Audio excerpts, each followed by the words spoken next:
Салам алейкум, хурмятле милләттәштәр. Здравствуйте, уважаемые друзья, башкорттар. Последние дни идет массированная атака на Фаиля Алсынова, но эту атаку все связывают со мной. Получаю массу сообщений, мне пишут все о том, что я подставляю Фаиля Алсынова, говоря о независимости, что это я все баламучу здесь население. Давайте разбираться, давайте думать, действительно ли я виноват во всем, что сейчас происходит. Это, наверное, написал, зашел, наверное, в кабинет к Хабирову, приставил ему к голове пистолет и сказал: пиши донос на Фаиля, подпиши его обязательно и отправь. Наверное, я это сделал, да? Вы должны понимать прекрасно. Вот я обращаюсь сейчас в первую очередь к тем, кто думает, что виноват во всем Хабиров. Вот если донести всю правду до Путина, и он, конечно же, обязательно разберется, придет, накажет всех вот нерадивых. Я как историк вам скажу, что башкиры очень часто так делали. Башкиры очень часто поднимали восстание. То есть сперва они писали жалобы до царя, что вот нами тут плохо управляют. Когда их посылали, точнее игнорировали, башкиры поднимали восстание. Вот история повторяется один в один. Пора уже понять всем вам, что им не нужны башкиры. Им не нужны в Москве. Им нужны наши земли, им нужны наши природные ресурсы, им нужна маленькая часть населения, желательно полностью обрусевшего, которое будет послушное, тупое быдло, которое будет исполнять все, что им скажут, которое будет молчать, что бы ни творили на нашей земле силовики, московские управленцы, ну и так далее. Мы им не нужны. Вы до сих пор этого не поняли, что ли? Вы все думаете, что вот весь тот беспредел, который здесь сейчас творится, и творился всегда при Путине, как он начался, что это все местные, да, власти делают. А на самом деле Путин, конечно же, он не такой, он этого не хочет. Мне тут недавно позвонила одна женщина, говорит: вот, зачем ты ругаешь Хабирова? Хабиров, конечно, виноват, что он Фаиля посадил, но надо договариваться, надо с ним садиться за стол переговоров. Я поеду, я записалась на прием к Путину. Эта женщина, ей 50 с лишним лет, высшее образование имеет. Я поеду на прием к Путину, я расскажу ему всю правду, он не знает ничего, он обязательно разберется. Я с ней час разговаривал, я пытался ей час объяснять. Я ей задавал прямые прям вопросы. Ну вот, что, вы что думаете, что вот Москва не понимает, что здесь происходит, что ли? Она не в курсе, думаете? Я еще когда был в Кукбуре, нам говорили, что любой митинг в стране, который набирает больше 100 человек, информация о нем сразу же ФСБ, МВД отправляют отчеты в Москву. Они все прекрасно знают, тем более в такой тоталитарной стране. Все знают, что происходит. И когда наши наивные экологи записывают видеообращение к Путину с просьбой разобраться, видеообращение к Бастрыкину с просьбой разобраться, на самом деле здесь произошла ошибка, разберитесь, пожалуйста. Бастрыкин так снисходя отвечает: хорошо, взято на контроль. И что дальше происходит? Ничего, абсолютно ничего. Чтобы вам вот всегда надо доносить до населения на фактах, на прямых фактах. В 2018 году я, Фаиль Алсынов, покойный Абдрахман Агайвалидов и председатель партии «Зеленых» Руфина Шагапова, мы ездили в Москву. Они на нас вышли. У нас была часть подписей, которые мы собирали за долгие годы общественной деятельности в защиту Таратау, там, Куштау и так далее. Они тоже собирали. Абдрахман Валидов собирал. Все это мы вместе объединили, получилось 50 тысяч подписей. Они нас позвали, идемте съездим в Москву, отправим президенту. Тогда еще скажу так, что я еще был полунаивный, да, что верил, что, ну, как бы, если там президенту там отвезти, то, может быть, и действительно там разберется. Мы поехали в Москву, мы зашли в приемную палату, вот это вот, да, куда все там жалобы, письма отправили. 50 тысяч подписей. Вот эти вот ящики вот такие, там что-то около там, 15 ящиков. Мы занесли туда, все это у нас приняли под протокол, расписались, все, сказали, хорошо, ждите ответа. Прошло 4 месяца, пришел Ради Хабиров и сказал, Куштау будет разрабатываться, потому что я так сказал. Вы думаете, он обманул Путина, что ли, этот Хабиров обманул? И вот не зная там, да, Путин не знал, что вот тут Хабиров как бы такие решения принимает. У нас в России сейчас губернаторы и главы республик не принимают никаких решений таких самостоятельных. Все полностью заточено под Москву. Поэтому, когда МВД и ФСБ приходят и забирают вас, это не Хабиров приказал. Он не имеет таких полномочий приказывать МВД и ФСБ. Они подчиняются напрямую Москве. И Хабиров не может позвать ОМОН из соседнего Магнитогорска разгонять народ в Баймаке. Это делается по линии МВД, который, еще раз говорю, подчиняется напрямую Москве. Не надо быть наивными и считать, что Хабиров здесь вот такой всевластный и все, вот только он, а Москва, блин, хорошая такая. Теперь меня как бы многие говорят, что вот ты призываешь к независимости, мы не хотим независимости, мы хотим жить в составе России. Давайте снова разбираться.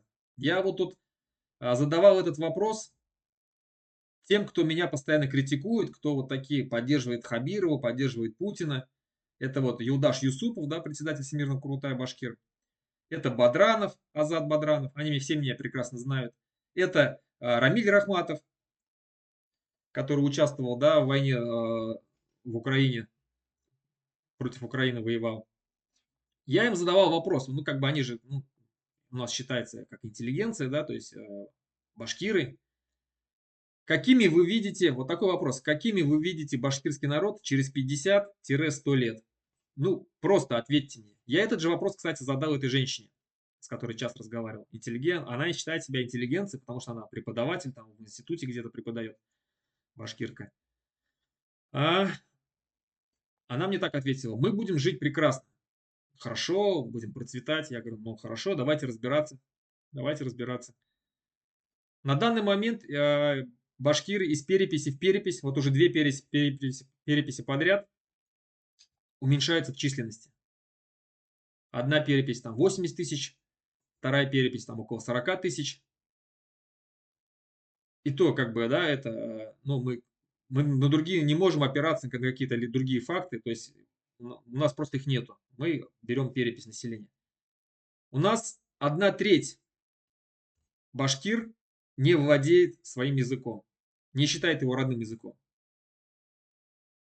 Вот отсюда какие можно сделать выводы? Вы что думаете, что если вы, тем более люди, которые там хотят, чтобы Путин остался, потому что сейчас идет война с НАТО, которая нас хочет уничтожить, захватить наши природные ресурсы. Однако, на самом деле, вот природные ресурсы у нас захватывают только пока свои же российские олигархи, свои же российские компании. И без мнения, без нашего мнения, не спрашивая нашего мнения, не спрашивая у нас разрешения. НАТО, по-моему, вообще плевать, есть у нас здесь золото или нет. Так вот, исходя только из этих двух фактов, можно понять, что мы, башкиры, ухудшаем свое положение. Наше положение ухудшается. Дальше. Давайте вспомним 20 лет назад, какой был Башкортостан. То есть он был экономически развитым.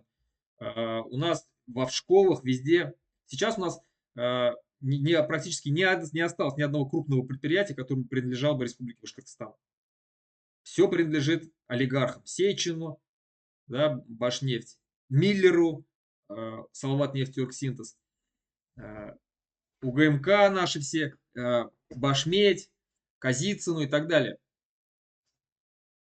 Ничего нам не принадлежит. У МПО принадлежит Сердюкову. Все кто они? Все они друзья Путина. Так о чем мы говорим вообще? Теперь давайте думать также про будущее Башкортостана, про будущее башкирского народа. На сегодняшний момент ни один предмет не изучается на башкирском языке из таких как алгебра, геометрия, химия, физика. Точные науки вообще не преподаются на башкирском языке. Хотя еще 20 лет назад преподавалось, и обучение шло с 1 по 11 класс полностью на башкирском языке. Кстати, Фаиль Алсынов заканчивал такую школу в Юлдыбаево. Полностью на башкирском языке была и химия, и физика. Это о чем говорит, что сейчас этого нет у нас? О том, что наше образование у башкирское понижается.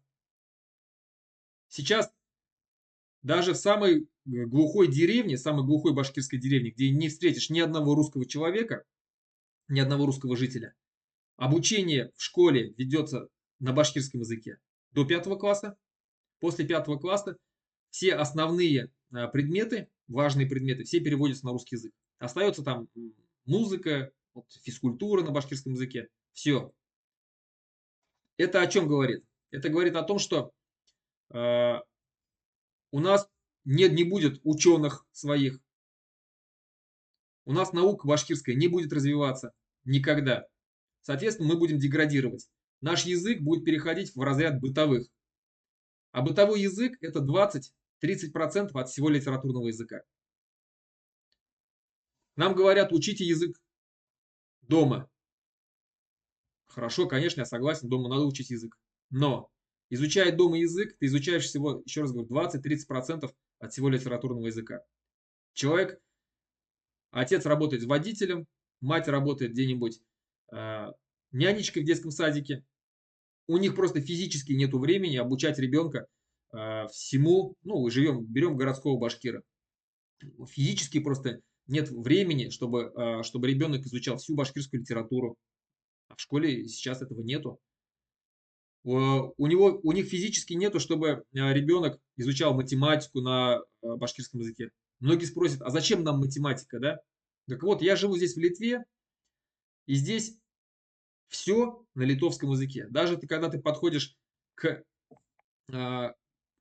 аппарату, который кофе варит, да, нажимаешь функции, там все на литовском, все функции. Любой станок, где нужно на компьютере вводить данные, все данные вводятся на литовском языке. И когда приходишь ты в больницу получить лечение, у тебя там все на литовском языке написано. Потому что обучают их всех на литовском языке. И у эстонцев то же самое. А эстонцев всего 900 тысяч. Меньше, чем башкир сегодня в республике Башкортостан. И прекрасно живут, и все на литовском языке. Все абсолютно. И когда нам говорят, зачем нам башкирский язык, как мы будем поступать в высшее учебное заведение, так может быть просто стоит задуматься, почему тогда у нас нету высших учебных заведений на башкирском языке? Почему мы в своей республике не можем иметь высшее учебное заведение, медицинский, техникумы какие-то, да, нефтяной институт на башкирском языке? Зачем нам, закончив этот институт, многие же не уезжают из республики Башкортостан. Если в республике Башкортостан есть работа, зачем нам уезжать? Мы можем у себя здесь в республике жить, обучаясь на башкирском языке, закончив высшее учебное заведение на башкирском языке, и потом этот башкирский язык внедрять во все сферы. В медицину, в юриспруденцию, инженерию. Везде, везде. Можем? Можем. Почему нет? Почему мы что, хуже других? Башкиры хуже узбеков? Кто-нибудь скажет? Башкиры хуже молдаван? Мне все скажут, наверное, что нет. Почему они могут жить в своих собственных государствах, развивать свой язык? Почему мы не можем?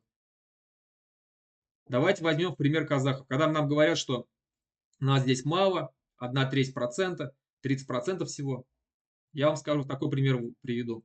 На момент отсоединения Казахстана в 1991 году казахов в республике было 39%. 51% это было русскоязычное население. Это русские, украинцы и немцы. У нас же русских только 39%. Так вот, на сегодняшний момент казахов 70%. На сегодняшний момент 90% детей, которые пошли в первый класс, все они казахоязычные. Пожалуйста, приведите мне в пример хоть одну республику, отделившуюся в 91 году, как бы она ни жила, там, та же Таджикистан. Хотят ли они присоединиться обратно к России? Ни одной такого республики я такой не знаю. Никто не хочет. Как бы они бедно ни жили. Они знают, что независимость – это лучшее, что может быть. Как говорится, лучше на свободе есть черный хлеб, чем в тюрьме есть пирожное. Но я вас уверяю, что Башкортостан намного богаче многих республик, таких как Грузия, таких как Армения, таких как Молдова, таких как Таджикистан, намного богаче. У нас есть огромная вся таблица Менделеева, все природные ресурсы. У нас есть хороший промышленный комплекс полностью. У нас 3 крупнейших нефтеперерабатывающих завода в Европе. У нас есть завод, который выпускает авиационные двигатели. У нас красивая, огромнейшая природа, где можно создать отличный туристический кластер. У нас сельское хозяйство развито. Мы можем прекрасно жить. Абсолютно прекрасно. Поэтому, когда нам говорят сейчас, вот в связи с этими событиями, обвиняют нас в чем-то, говорят, что мы не хотим отделяться, мы хотим, вот как там недавно Ильдар Юмагулов там в своем видео сказал, я хочу вернуться в Советский Союз. Вот эти вот ватники, они реально достали. Все нас в прошлое тащат. Этого не будет никогда. Это надо забыть. Советский Союз кончился давным-давно, и он никогда не возродится. Это первое. Второе. Надо прекратить верить в доброго царя, о том, что вот царь нас спасет, надо только ему рассказать. На самом деле здесь творят беспредел, это местные только. Сейчас вот мы все Путину расскажем, и все будет хорошо. Ничего не будет хорошо. Путину плевать на нас, на всех. Он все знает, все знает. И как пример вам Песков лично сказал, что никаких массовых волнений в республике не было. Ничего не было. Вы думаете, он это сказал не зная? Он знает. Все прекрасно он знает. Просто меня удивляет, да, вот эти вот наши башкиры, которые верят в том, что вот надо Путину только рассказать. На колени еще встаньте, как многие русские это делают там в губерниях, в русских губерниях. На колени встают и начинают просить: Путин, помоги. А чего вы на колени-то не встаете? Может быть, действительно тогда услышать? Надо было 5000 тогда, которые возле митинга, возле Фаиля собрались, все стать на колени, когда Юмагулов обращался. Может быть, тогда бы, вы думаете, вмешались бы? Фаиля бы вытащили? Нет. Фаиля посадили потому, надо понимать, посадили вот в нормальном государстве за такие слова, как «харахалык», не сажают. Но нету такого в нормальном демократическом государстве. Уже это должно быть понятно, что мы живем в дебильном государстве. Где-то, если ты выйдешь с плакатом, на котором даже ничего не написано, тебя заберут и оштрафуют. Это нормальное государство, что ли, по-вашему? Фаиль мешал, как человек, как лидер, который имеет свое мнение, который пользуется авторитетом в народе, который пользуется популярностью, которого слушают, который мог одним своим постом в интернете или одним своим видеообращением поднять тысячи людей. Именно это их пугало в Фаиле Алсынове. И именно поэтому его преследовали столько лет. Вы думаете, один Хабиров его преследовал? Его и Хамитов преследовал. Его МВД и ФСБ и Хабиров тут все вместе сошлось. У всех было желание его посадить. И в итоге посадили, нашли за что зацепиться. Многие думают, сейчас вот мы Фаиля вытащим. Вы его не вытащите. Потому что его сажали не для того, чтобы его вытащить. Я сам хочу, чтобы Фаиль был на свободе. Я ему множество раз говорил, что Фаиль, тебя посадят. Уезжай. Он сказал: нет, я останусь. Он сделал этот выбор, и я его уважаю, этот выбор. Мне говорят: вот ты уехал, там вещаешь из-за границы. Кто-то должен вещать, кто-то вам должен открывать глаза и говорить, что башкиры, вы как народ исчезаете, вас становится все меньше и меньше, вы ассимилируетесь. Ну, просто посмотрите вокруг себя, в своей родне посмотрите. Ваши дети на каком языке разговаривают? В большинстве своем уже разговаривают на русском языке. В большинстве своем дети в деревнях сейчас на улицах разговаривают на русском языке. Даже в маленьких деревнях. Не на башкирском, как раньше. А еще буквально 15 лет назад в таких крупных населенных пунктах, райцентрах, как Акьяр, Аскарова, разговаривали на башкирском языке дети. Все разговаривали вокруг, потому что была башкирская среда. А сейчас этого нету. Сейчас у нас язык убрали, оставили 1 час как государственный и 1 час как родной. И то, как родной, на него нужно писать заявление. А многие родители не пишут заявление, башкиры. Почему? Потому что ЕГЭ можно сдавать только на русском языке. А для того, чтобы твой ребенок подготовился хорошо к экзаменам, значит, нужно отказаться от башкирского языка и лучше учить русский язык. Вот это государство, оно ведет нас к этому. И вы не можете понять вот это вот. Вы как вот нас медленно варят в кипятке. В течение 20 лет нас варят. Постепенно, постепенно, постепенно Путин все забрал у нас, все, что есть. Мы не можем избирать президента своего. Нам назначают. Он посидит здесь полгода еще, временно исполняющим. Уберет всех чиновников, которые были поставлены предшественником. Поставит своих ключевые фигуры. А потом начинает проводить выборы. И то обязательно подтасовав результаты. У нас раньше, в 90-х годах, когда был реальный суверенитет, были свои политические партии башкирские. Сейчас нету. Сейчас какие-то федеральные партии, которые вообще не решают наши проблемы, которым вообще плевать. У нас в Конституции, в которой было много что записано, допустим, написано было то, что все природные ресурсы принадлежат многонациональному народу Республики Башкортостан. Эту статью убрали. Сейчас любой найдут какие-то новые залежи, там, алмазов или золота, у вас спрашивать не будут. У Башкортостана не будут спрашивать, можно разрабатывать или не можно. Башкортостан вообще сейчас не решает эти вопросы. Решает Москва все. Она скажет, разрабатывайте. Все, будут разрабатывать, у нас никто не спросит. А раньше, когда был федеративный договор подписан, спрашивали. Даже не то, что спрашивали, а Республика Башкортостан сама решала на своей земле, что ей делать.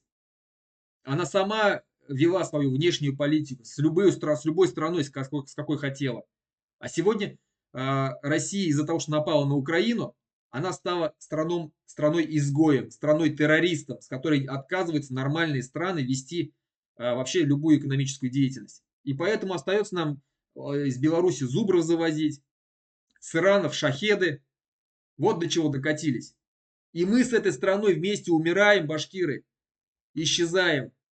Нахрен нам эта страна, Россия, нужна тогда? Вот для чего? Чтобы мы вот так из года в год теряли в численности, теряли свой язык, превращались в безмолвных рабов?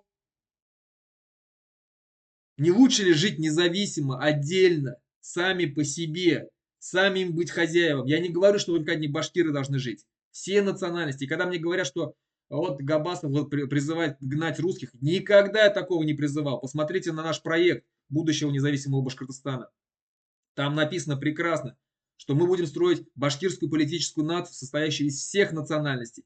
Хорошо, не нравится слово башкирская, давайте назовем башкортостанской политической нацией, если вам удобно так. Все народы, проживающие в республике, будут жить так, как хотят. Народ же хочет жить хорошо, на самом деле. Чтобы его язык не терялся, чтобы он сохранялся. Русские свой язык точно не потеряют. Их много. А вот башкиры могут потерять и уже теряют. Я призываю вас всех прекратить вот эту истерию о том, что мы не сепаратисты, мы не националисты. Мы хотим всегда быть с русскими, мы всегда хотим быть с Россией. Путин это наш великий вождь. Чего вы сами себя обманываете? Пусть те, кто кричат, которые действительно ватники, и которые не понимают, что на самом деле происходит в стране, Пусть они кричат, но мы молодежь, вот вы молодежь, вы же все прекрасно понимаете. Вам жить в этой стране, вашим детям жить в этой стране. То советское поколение уже отжило, такие как Ильдар Юмагулов. Они живут не сейчас, не здесь, они живут в прошлом, в своем Советском Союзе до сих пор. Нам жить, нашим детям жить. Как только изменения наступят, я обязательно вернусь. И меня за это преследуют, за то, что я вам объясняю, что Башкортостан должен жить независимо. Кстати, когда спрашивают, вот как мы будем жить независимо, если мы находимся внутри России. Я считаю, что не будет скорой России никакой. Почему? Потому что всем надоела вот эта вот э, империя. Это настоящая империя, которая грабит Сибирь точно так же. И сибиряки точно так же недовольны. Они никогда не видели Москву, которая находится за них в нескольких тысячах километров, десятки тысяч километров. Жители Дальнего Востока точно так же не хотят. Жители Урала точно так же не хотят жить с Москвой вместе, платить туда. Потому что Москва точно так же грабит их, как и нас. Некоторые вот тут НАТО нас захватит, потому что наши природные ресурсы, вот эта вот женщина, с которой я разговаривал, там, НАТО нас захватит, им нужны наши природные ресурсы. Блин, ну елки-палки. Лес сегодня в Сибири куда вывозят? Китай. Вам не кажется, что наши природные ресурсы захватили уже давным-давно наши чиновники и по дешевке распродают китайцам? Все отдали. Уже давным-давно. Никакого НАТО не надо здесь. Сами уже все продали. А вы все верите вот этим сказкам из Москвы, из телевизора Соловьева, что вот нас НАТО захватит. Посмотрите на всю Америку, клеймите в чем-то. Америка спасла башкирский народ от голода. И Россию спасла два раза. В 1918 году, 1920 году и 1991 году, бесплатно поставляя сюда продовольствие. В 2004 году только прекратились поставки продовольствия от Америки. А вы все их клеймите, что вот американцы, пиндосы нас хотят завоевать. Башкир Муса Муртазин лично писал, что каждый башкир, выживший от Голодомора, обязан жизнью американцам, которые спасли наш народ. А вы неблагодарные твари, блядь, которые говорите, что американцы все сволочи, НАТО все сволочи, хотят нас захватить. Ваши бабушки, ваши дедушки умирали от голода. А кто этот голод сделал? Башкиры, что ли? Призаки Валиди в 1917-18 годах, когда мы еще не подписали соглашение с Советским Союзом, к нам с соседних губерний русские просились присоединиться, писали обращение к правительству Башкортостана, просили, пожалуйста, возьмите нас в свою республику. Почему? Потому что у нас не было никакой продразверстки, у нас никаких кулаков не раскулачивали, у нас все было нормально. А когда подписали соглашение, вынужденно подписали, потому что белые кинули нас, потому что Колчак сказал, что Россия будет единой и неделимой, и никаких республик не будет. Пришлось Заки Валиди подписать соглашение, чтобы сохранить республику, которая сейчас вот у нас есть. Этой республике мы обязаны Заки Валиди и его команде. Так вот, когда подписали соглашение, когда наше войско башкирское, которое охраняло республику, угнали в Украину воевать, как всегда, да, воевать против других народов, бросали другие народы. Это всегда империя так использует. И вот тогда началась в республике продразверстка. Начали забирать все семена, даже на посев не было семян, не оставляли. Все забирали. Весь скот забрали. Все забрали. В итоге башкиры начали умирать с голода. Кто это сделал? Башкиры, что ли, сами? Нет. Это сделала Москва. Москва нас убивала. От голода нас заставляла нас умирать от голода. Спасли нас американцы, а сегодня мы Путина любим, Москву боготворим, а американцев ругаем. Чуть не проматерился.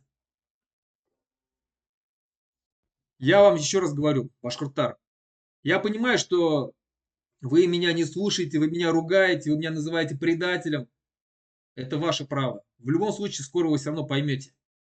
В этой стране, которая вот ведет такую войну, у нас нету шансов жить нормально. И у самой страны нету шансов. Она не может жить. Или она будет жить так, как сегодня живет Северная Корея, Иран. Это ее путь. Если вот так сейчас будет так, как она сейчас происходит. или она развалится, и мы будем жить достойно. Так вот, когда развалится, мы, башкиры, больше не должны повторять никаких ошибок. Мы не должны больше подписывать очередной четвертый договор. А я напомню, что первый договор был подписан с Иваном Грозным, который Москва нарушила. Второй договор был подписан за Киев-Лиди с Лениным, который был нарушен уже на следующий год. Третий договор подписал Муртаза Рахимов с Ельцином, который Путин снова нарушил тоже. Мы не будем больше подписывать. Мы будем жить независимо, сами для себя. Сами себе будем хозяевами. И нас уже не будут отправлять на какую-то, и нас не сможет уже Москва отправлять на какую-то войну против людей, которые нам ничего плохого не сделали. Вот что украинцы сделали плохого башкирам? Что? Объясните. Они покушаются на наш язык? Нет.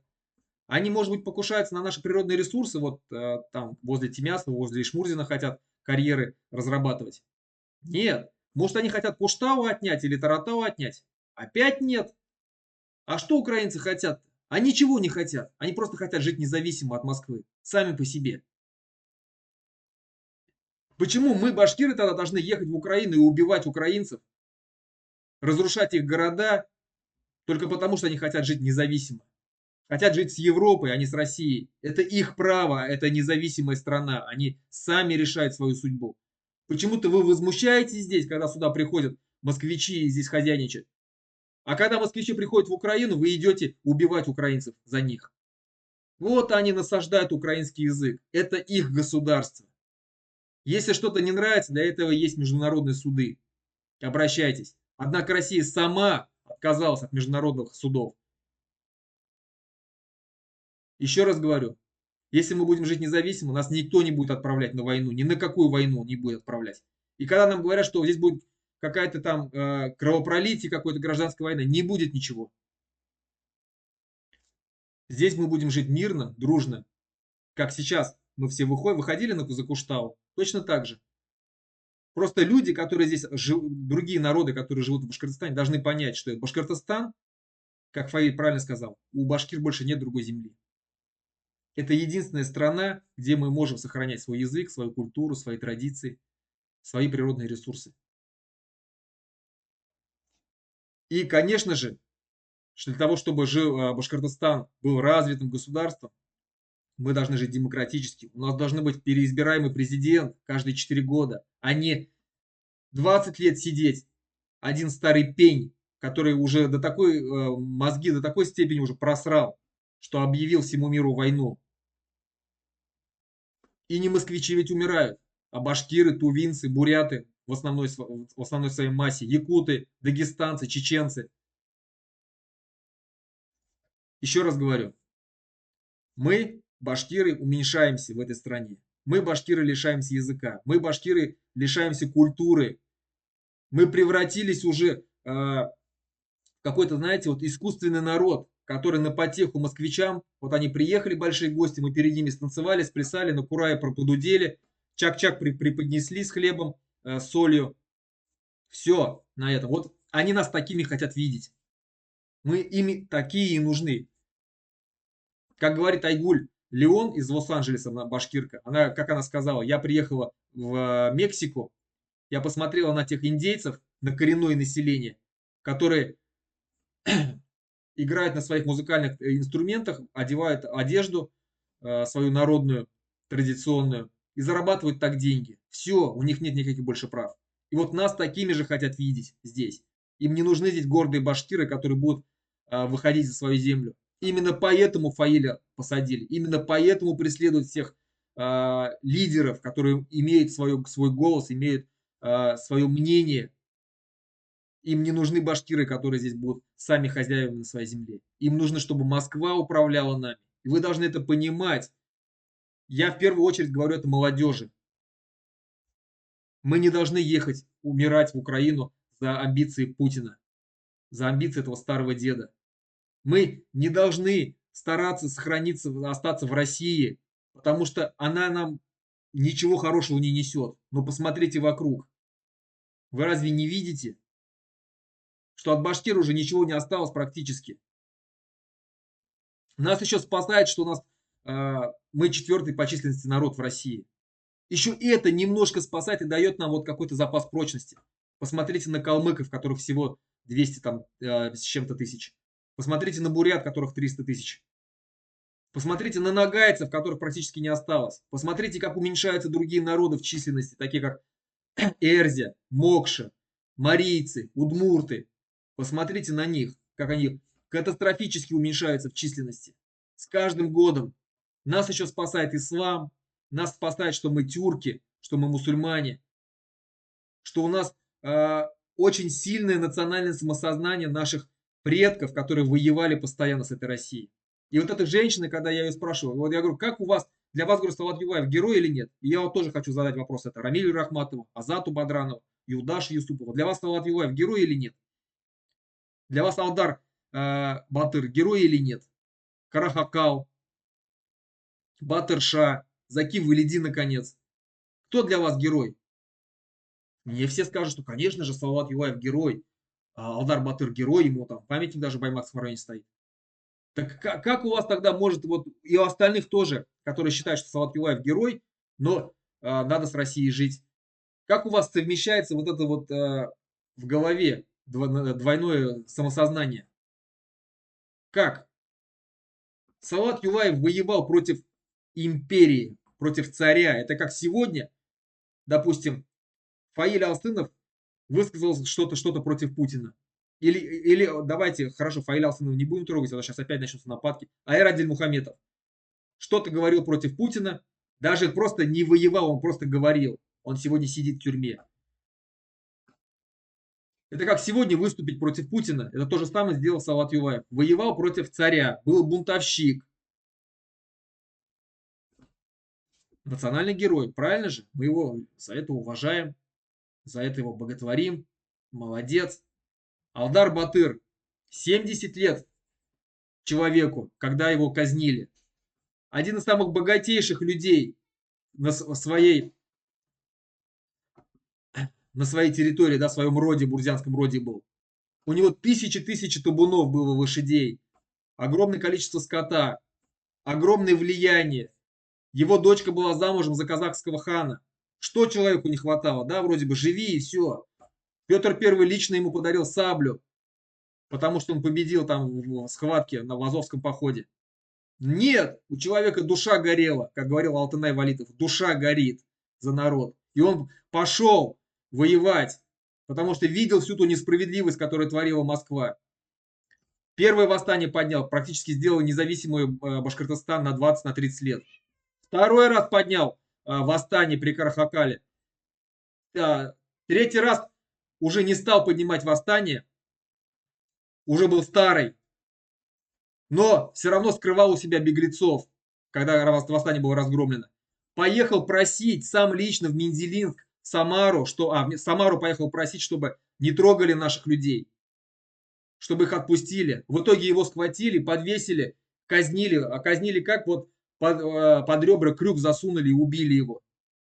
Вот это наши герои, которых вы все любите, уважаете, но боитесь или думаете, что Москва хорошая, Москва нам нужно с Москвой жить, нам нельзя отделяться, мы не проживем, мы настолько такие тупые, что не сможем прожить. Вы так думаете, что ли, про башкир? Но почему вот вы сами себя опускаете? Почему, еще раз говорю, молдаване, узбеки, грузины, армяне могут жить? Почему мы не можем жить? Почему вы думаете, у нас это не получится? Ну елки-палки. Ну давайте уже голову включать, давайте уже хотя бы включайтесь в политику. Вы должны понимать, что если вы не будете заниматься политикой, политика займется тобой. И она уже занимается. Нас отлучили от всего. За нас уже расписывается, за нас выбирает Путина в очередной раз. На пеньках. А вы все, Путин, помоги. Фаиля посадили. Так он и посадил. Он и посадил Айрата Дильмухаметова. Он и посадил Рамилю Саитову. Они и запретили организацию Башкорт. Вы думаете, что Хабиров только что ли один это сделал? Не согласовывая с Москвой, не согласовывая. МВД, ФСБ прыгало от радости в день суда, в день приговора. Вышли когда? Вышел из суда, он вот так, ФСБшник, прыгал от радости. когда организацию Башкорт запретили. У организации Башкорт, когда запретили, ни одного не было, ни одной причины, чтобы реально запретить. Никогда она не говорила о независимости, об отделении государства. Такого не было. Вы не найдете ни одного поста от организации Башкорт, не найдете ни одного заявления от организации Башкорт об отделении. Это сейчас нам приписывают. На самом деле не было ничего подобного. Вы не найдете ни одного заявления, где бы мы говорили о том, что мы хотим изгнать другие народы, что мы ставим башкир выше других. Нету такого, никогда не было. Нам все это приписали, нам все это придумали. И основная причина, это просто мы критиковали власть. Поэтому я прошу вас, башкортар, вы можете меня критиковать, вы можете хоть там оскорблять, хоть что делать. Думать, что я работаю на Украину, что я работаю на НАТО, что я работаю там на кого-то. Хоть что думайте. Но просто включайте голову. И я уверен, что через уже скоро, уже очень скоро вы поймете, что я был прав, что прав был Айрадиль Мухаметов, что прав были многие наши лидеры, которые воевали против Москвы, которые хотели, чтобы Башкортостан был независимым. Спасибо всем, до свидания. Просто накипело.